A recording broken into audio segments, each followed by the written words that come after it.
बहुजन महापुरुष विचार समिति द्वारा आदर्श नगर कॉलोनी हापुड़ में भारत रत्न बाबा साहेब डॉक्टर भीमराव अंबेडकर की 134वीं जयंती के उपलक्ष्य में बुधवार की रात कार्यक्रम का आयोजन किया गया, जिसमें मुख्य अतिथि के रूप में हापुड़ की वरिष्ठ समाज सेविका अलकनिम भी शामिल हुई।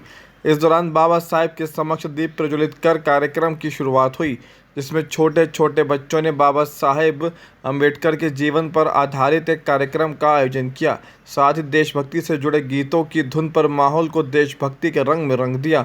हापुड़ की वरिष्ठ समाज सेविका अलकनिम ने महिलाओं को जागरूक करते हुए संविधान के साथ साथ डॉक्टर अंबेडकर के बारे में भी बताया और संविधान निर्माता के आदर्शों पर चलने का संकल्प लिया।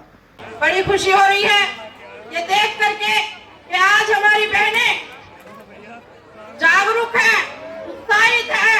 शिक्षा के क्षेत्र में, अपने समाज के क्षेत्र में वो जानती हैं कि अब हमें अपने समाज में अपनी जगह बनानी है। बहनों, पहले के समय में हम सबको इतनी आजादी नहीं थी कि हम अपनी बात को समाज के आगे कह सके। आपकी बहन को, आपकी बेटी को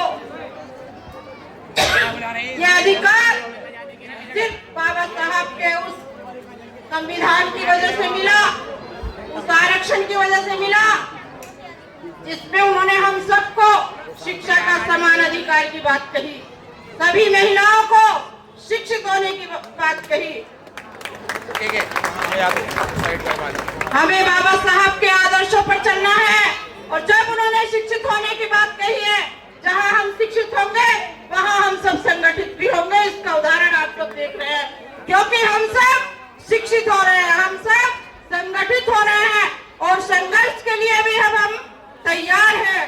तो इसलिए मेरी बहनों से, मेरी बेटियों से यही विनती है कि अपनी बेटियों को अच्छे से अच्छी शिक्षा दें और सबके सामने अपनी बात कहने की हिम्मत दे।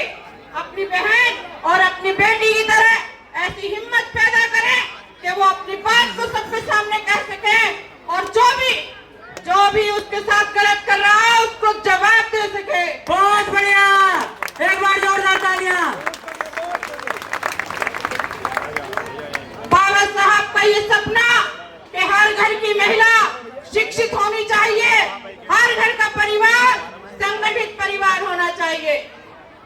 अगर हम बाबा साहब के अनुयायी हैं, अगर हम बाबा साहब के भक्त हैं, अगर हम बाबा साहब को मानते हैं, तो उनकी इस बात को स्मरण करेंगे, याद करेंगे और अपनी बेटियों को अच्छी शिक्षा देंगे, उनको स्वावलंबी बनाएंगे, उनका आत्मसम्मान बढ़ाएंगे।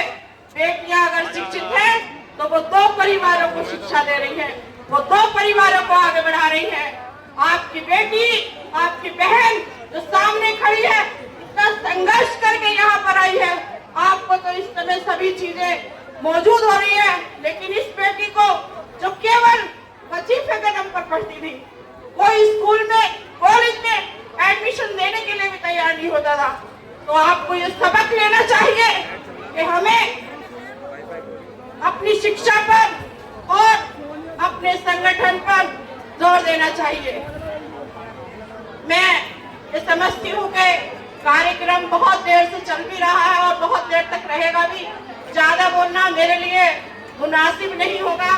आप सबसे हाथ जोड़कर माफी चाहूंगी, कहीं अगर कोई गलती हो गई हो तो अपनी बेटी, अपनी बहन समझकर माफ कर देना। बाकी इतने अच्छे करके पूरी कमेटी का भैया हमारे पास आए, उन्होंने बताया कि इतना अच्छा कार्यक्रम होगा। तो आप देखिए, इस समय मैं अपने भाइयों के, बहनों के बीच आकर खड़ी हुई, मुझे बहुत खुशी हो रही है। एक कार्यक्रम से बहुत बढ़िया। भैया ये कहकर गए कि हमारे समाज का, हमारे बाबा साहब के जन्म दिवस का कार्यक्रम है, तो भाई किसी भी समय आना होगा, आएंगे जरूर और अपने भाई बहनों के बीच में अपनी बात जरूर रखेंगे। तो इसी के साथ में अपने शब्द को यहीं पर विराम देती और आप सभी से क्षमा चाहती हूँ।